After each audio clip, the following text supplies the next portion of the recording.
Hi, everyone. Michael P. Spradlin back with chapter 29 of The Enemy Above. I want to thank everyone again for participating with me in this read along. It's been great to get your comments and your feedback. We're getting close to the end, so I will be reading another book. I will keep going until we get things back to normal. And also, you can subscribe to my YouTube channel. If you watch the videos on YouTube, you can subscribe to the channel, and you'll get a notification when I have the new video up and posted. So that's one way that you can go through this. I hope everyone's doing well. There's another hashtag out there with authors and artists. It's hashtag books are essential that you can search on and find lots of cool stuff. And again, just in case you're joining late, all of both this and Into the Killing Seas, the videos that I recorded reading, you have my blanket permission. If you're a library, you want to use this in programming, if you're a classroom use as a teacher or educator, whatever you need to use them for, you have my blanket permission for as long as the pandemic lasts. So without further ado, let's get into chapter 29 of The Enemy Above. The hand covering Anton's mouth smelled like dirt. It was all he could think of. Booba let out a gasp as another hand snaked out of the darkness and enveloped her mouth as well. Anton had been so careful. How had the Gestapo found them? He fumbled at the blanket pack around his shoulder. The small hatchet he carried was secreted there. If he could get it out, they might stand a chance of getting away. It had worked before, after all. He thrashed and squirmed, trying desperately to free himself. Close by, he saw his grandmother doing the same. She whacked at her assailant with her walking stick, and he could hear her muffled cries as she fought. "Hold still," the voice behind him said. "Anton, hold still." It took him a moment to realize that whoever held him knew his name, and a moment longer to notice that the voice was speaking in Yiddish. How could this be? A Gestapo soldier who would speak German or maybe Ukrainian? It must be a trick, he thought, as he struggled harder to free himself. Anton, stop," the voice said. "It's me, your Uncle Dmitri." Uncle Dmitri? Here? How? Anton could not believe it. Somehow the Germans had captured his friends and neighbors and tortured them into revealing the group's secrets. Anton twisted his head back and forth until he worked his mouth free, then bit down hard on the hand covering him. "Ow!" the voice behind him muttered, trying desperately to keep quiet. "Anton, it is me, stop."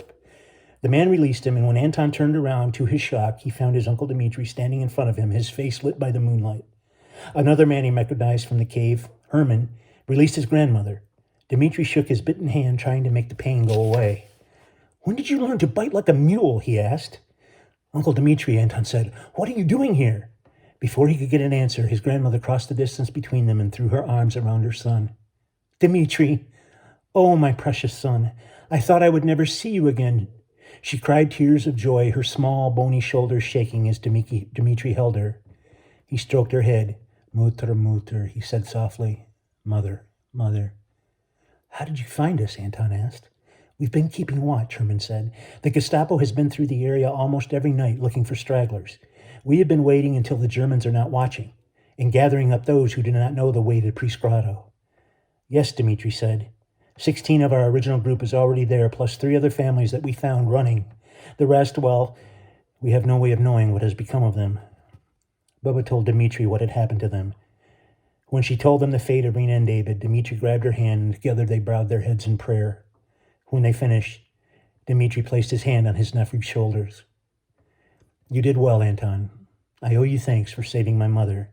But she is right. You cannot take such a foolish chance in the future. You are brave, but bravery alone will not keep you alive. I think God smiles on you, for you are also lucky. The Gestapo is cunning. Word will get out about what you have done. They will not be so careless next time." "I understand, Uncle. It's just, I couldn't let them take Booba away without doing something. It felt as if the hand of God was guiding me. With Papa gone," his words trailed off. "I know, lad. I know," Dmitri squeezed his shoulder. "We have had much taken from us. Yet here we are, alive, and it is God's wish that we stay that way. You must remember that always." "I will, Uncle. I promise." "Is everyone healthy, safe?" Booba asked. "Yes, Mother," Dmitri said. And there is someone waiting for you who you will very much want to see. Pavel is with us. He got separated from his partisan militia when we found him. His short time with them was most productive. He has become very resourceful. But there will be time to discuss all that later. Now we must make haste. They started off through the woods following the riverbank. The night was cool, but sweat soon flowed down Anton's back and forehead as they took up a quick pace. Behind them, he could hear Buba breathing hard. Uncle, he said, Buba needs help. She cannot keep up. From behind, Buba whacked him on the hip with her walking stick. Grandsons should learn to tend their own pasture. I am fine, she said. No, Mutter, Anton is right. Herman and I will find a way to carry you. Now you must rest. He removed a canteen from his belt.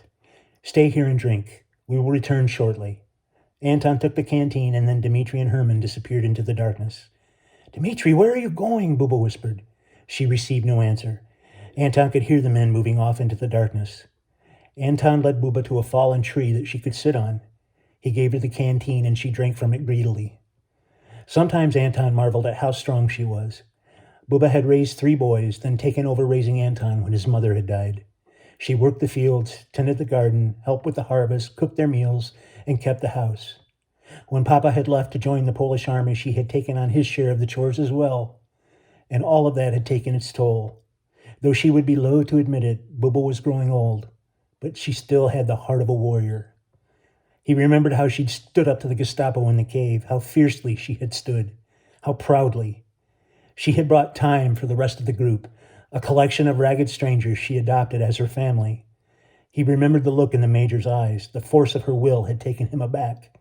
It was inconceivable to him that an old woman was not afraid of him or his soldiers or his guns. It was the major that had been afraid. Later, when Buba told him that Germany was losing the war, Anton had seen the fear again. Is Buba right, he thought? Is that why the major was so scared? Could this long and deadly war truly be coming to an end? And does that mean I might finally learn what has become of Papa? His thoughts were interrupted by the return of his uncle and Herman. They carried 2 saplings with a cloth blanket wrapped around them, a makeshift stretcher. Hop aboard, Dmitri told his mother. I will not, Buba said. Mother, there is no time, Dmitri said. I am fully capable of walking, she insisted. Buba, Anton said, please. Uncle Dmitri is right. We have a great distance to travel. We cannot delay. It will be daylight soon. For so long you have carried us, Buba. Let us carry you. Buba put her hands on Anton's cheek. She brushed back the hair from his forehead and smiled. Your father was always able to talk me into things I did not wish to do.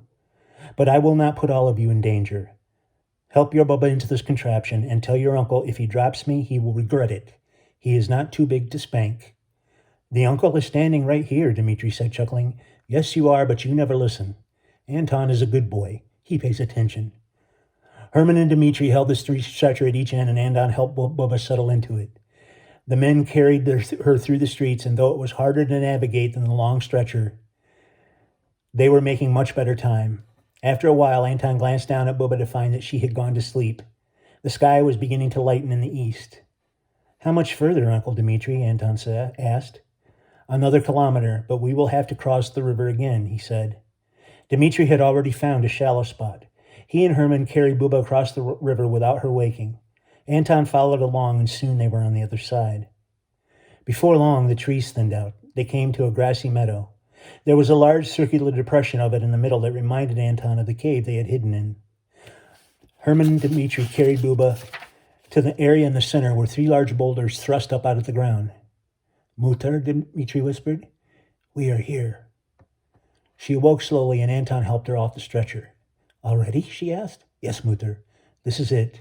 The priest's grotto. Come. The entrance is well hidden. Herman tossed the saplings aside and gathered up the blanket. Dmitri led them to a spot between the 3 boulders. He pulled back a small hatch that had been covered with twigs and branches for camouflage. He lifted the hatch and flipped on his flashlight. They made their way down a sloping passageway until the slope steepened, and they had to take hold of a rope that had been strung along the tunnel to keep their footing. A few minutes later, the ground leveled out and opened into a large chamber. The priest's grotto was far bigger than the previous cave they had lived in. Inside, they were reunited with old friends and met the new families. They had created a kitchen space, and some areas had been made into sleeping quarters. One of the tunnels leads to an underground lake, Dmitri said, pointing to a passageway. There is plenty of fresh water. No need to risk going out at night to gather it. If we can build up our food stores, we will scarcely need to venture outside at all. Anton looked around and took it all in. They had survived. His family felt almost whole again. And for now, this would be their home. And that's the end of that chapter. We'll be back tomorrow.